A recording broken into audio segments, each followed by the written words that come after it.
me take you to my wall as usual. I'm back for the wall now, Busalami.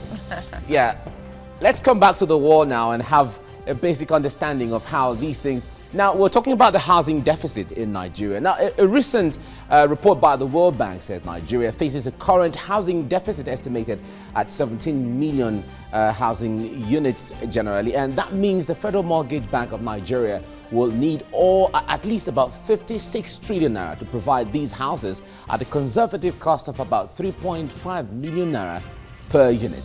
Now, if you have to pitch that against the 18,000 naira minimum wage, then you know how many people can afford that. But we'll certainly come back to that area later on. But Nigeria is the most populated nation in Africa with a population of about over 170 million people. Now, it is also one of the most rapidly urbanizing countries in Africa, and more than 48% of the country's population live in urban areas. And certainly, that percentage keeps increasing by the day because people are getting more education and more movement to the urban centers and getting more jobs, as the case may be. Now, in 1991, Nigeria's housing deficit stood at 7 million housing units, and in 2007, if we have to pitch that gap there, it shot to 12 million, and in 2010, it shot to 14 million, and currently, in 2016, it's about 17 million.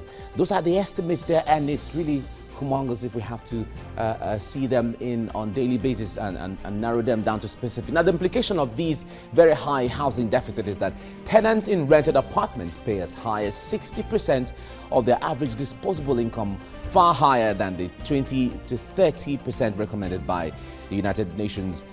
And we see that on daily basis, especially if you live in cities like Lagos and Abuja. If you have to pitch these things against looking for a house and moving into a new apartment in those areas. Now, findings have also shown that only about 10% of those who desire owning a home in Nigeria can afford it, either by way of purchase or personal constructions. So let me bring Kunle into the picture now. First of all, let me bring it from the window of the federal mortgage, the mortgage finances that are established generally to assist in credit, to assist in funds and loans for home construction. Now, how has that fared generally if we have to pitch it down to the everyday performance and people accessing loans for construction of houses and all of that? Hello. Yeah, can you hear me, Kunle? Yes. Yeah. Yes, I'm asking that there is a federal mortgage finance facility that is supposed to provide loans, credit, and access to funds for people who want to construct houses and all of that. How accessible are these loans from the mortgage finances for the people?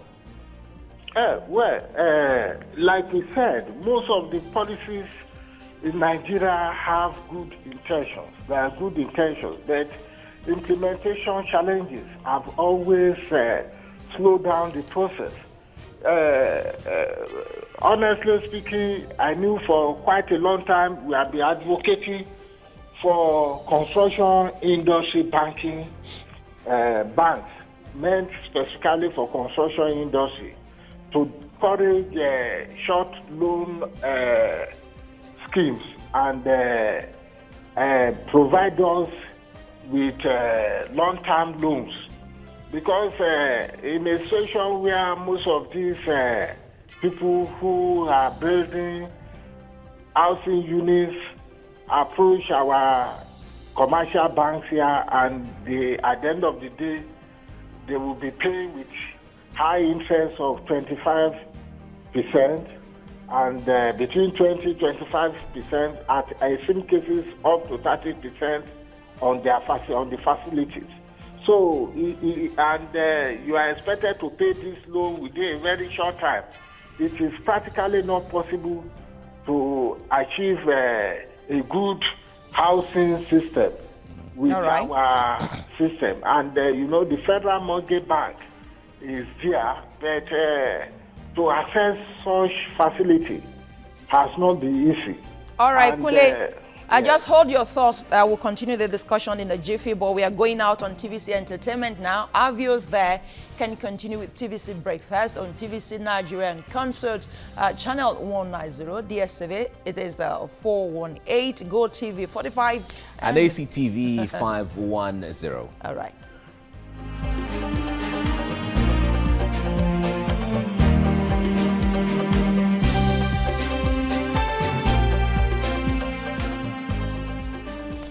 All right, you're still on TVC Breakfast, and we are discussing the housing deficit in Nigeria. And let me take you back to my wall before I go back to Kunle, who is standing by on phone to give us analysis on the housing deficit we're talking about. Now, currently, the housing and construction sector accounts for only 3.1% of Nigeria's rebased GDP, and the total current housing production is at about 100,000 units per year for a country of nearly 100. Now, we're being joined by the chairman of the Nigeria Institute of Builders Lagos State Chapter, Adinike Said.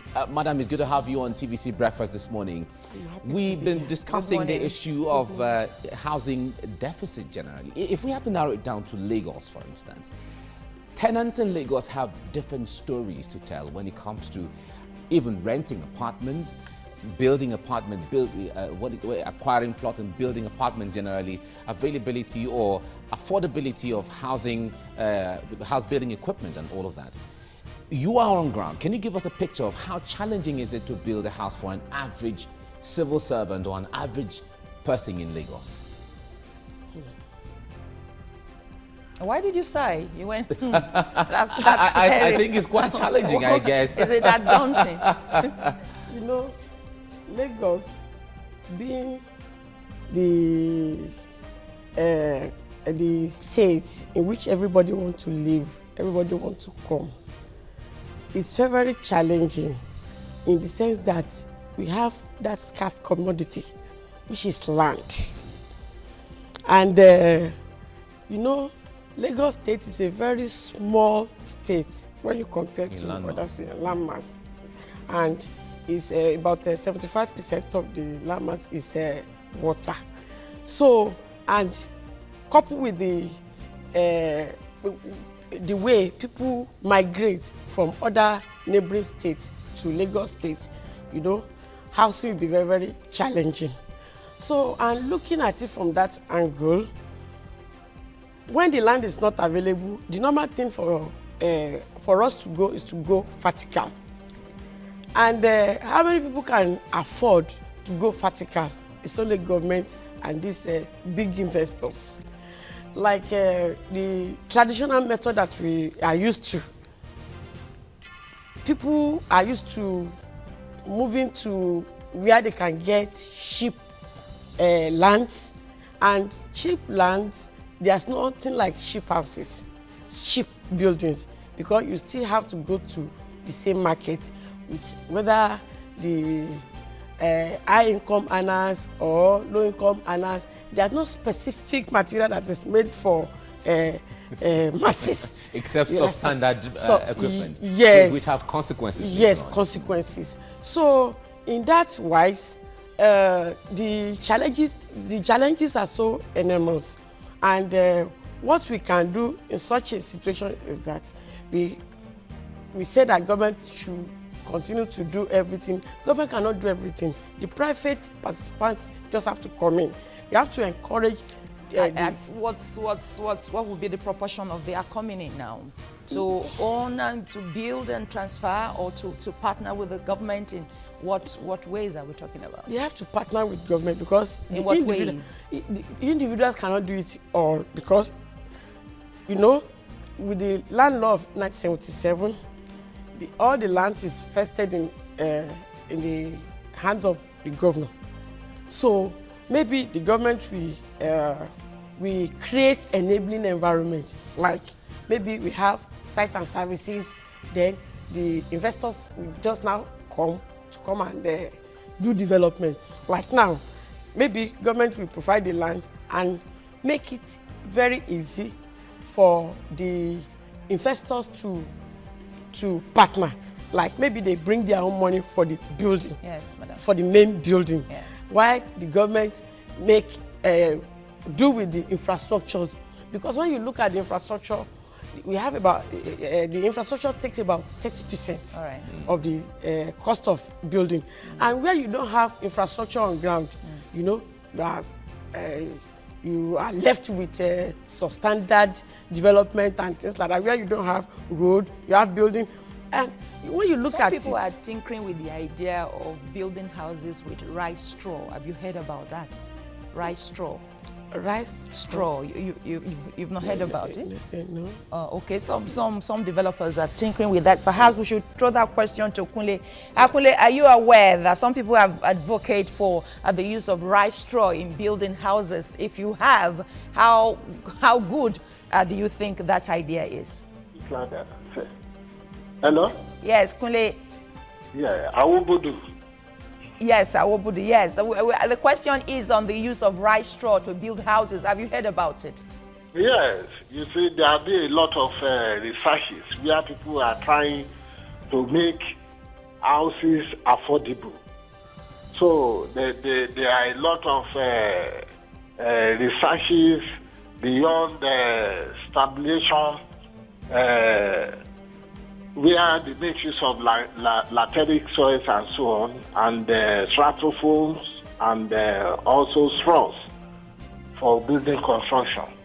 So these are the promotion of locally sourced building materials. So would that make houses cheaper? That's basically the point. Yes, that's what we are saying. You see, we are trying to see how we can encourage locally or cheap houses by using local materials. But it has not been easy because the people, you must think of the taste of the people. Is it acceptable to the people? We have been trying to discourage people using concrete blocks. But some of our people don't want to live in houses made up of wood and so on. You see, the mentality of the people is also a factor here.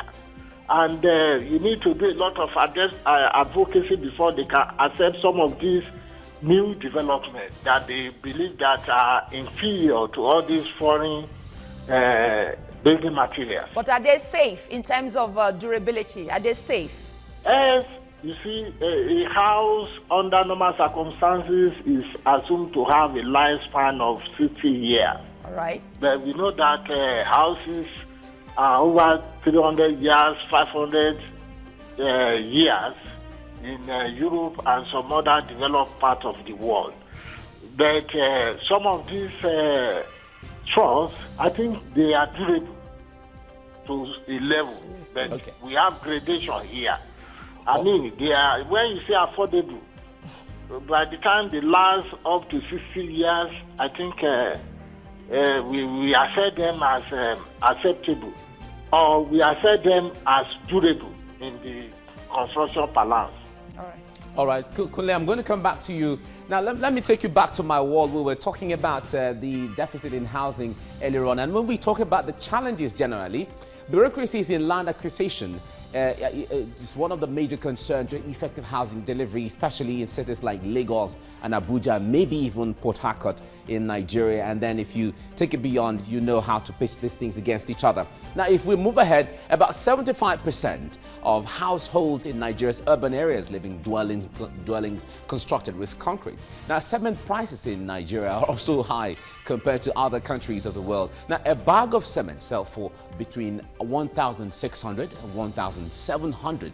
So, like I said earlier now, if you pitch that against the 18,000 naira minimum wage, you know how many persons can build a house and how long it's going to take for them to save an amount of money to build that generally. Now, if we move ahead, now the federal government has earmarked 40 billion naira in the 2016 budget to implement a comprehensive housing development plan for Nigeria to avert a housing crisis, with plans to also phase out mud houses. Now, the issue of mud houses came back. Let me come to the issue of mud houses. Was on the news recently, and we were asking questions as to phasing out mud houses. Before you phase out mud houses, what will the people fall back to? And some of these mud houses are majorly in the rural areas. So if we have to understand that generally, why is there an idea, in fact, from anyone to phase out mud houses?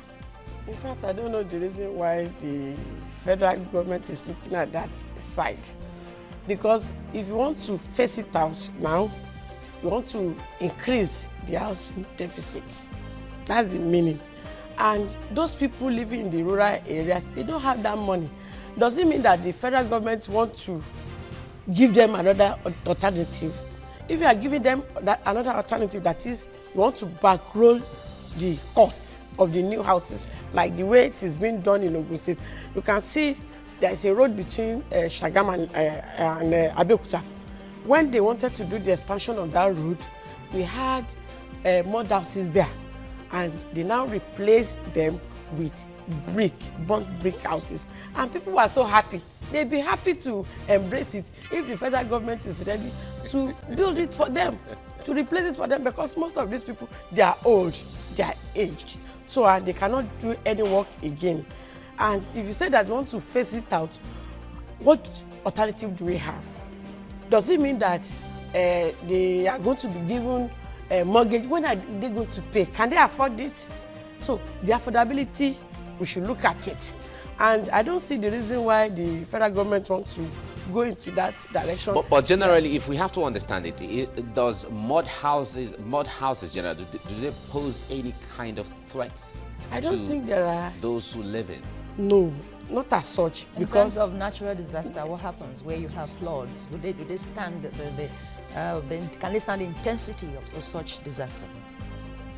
When you look at those areas that are prone to that kind of disaster, we don't have mud houses in such areas. When you look at Ogun State now, in the villages, there are no floods there. They are not prone to flooding. Like when you look at Ikorodu sub-area, there are no mud houses there. But we have most of these mud houses in the rural area of Oyo State, maybe the northern part of the country, and they too, they have their stability too, their strength, because most of this mud, they don't have hollow in them, strong too. Okay. And in most cases, they don't used to raise those buildings. They used to be in one floor bungalow. In most cases, they don't pose any threat. And when you look at the weather too, they are very, very acceptable. They are very, very good. It used to be very, very cold. It used to be, it doesn't pose any threat as such. So, and when you are doing that, you are reducing the housing, you are increasing the housing deficit. All right. Okay. So the federal government should take another look at that particular. They should look at another area. All right. So, and the area I want the government to look at is area of research. The NIBRI should do more on research. The minister has said, the Minister of Technology has said that will happen actually. But it's a good place to end this discussion right now. Many thanks for coming on TVC Breakfast. We're talking to Nike Said, who is the chairman of Nigeria Institute of Building Lagos State Chapter. And of course, we've had Kunle Awobudu with us via phone. We appreciate your thoughts and your contributions this morning on TVC Breakfast.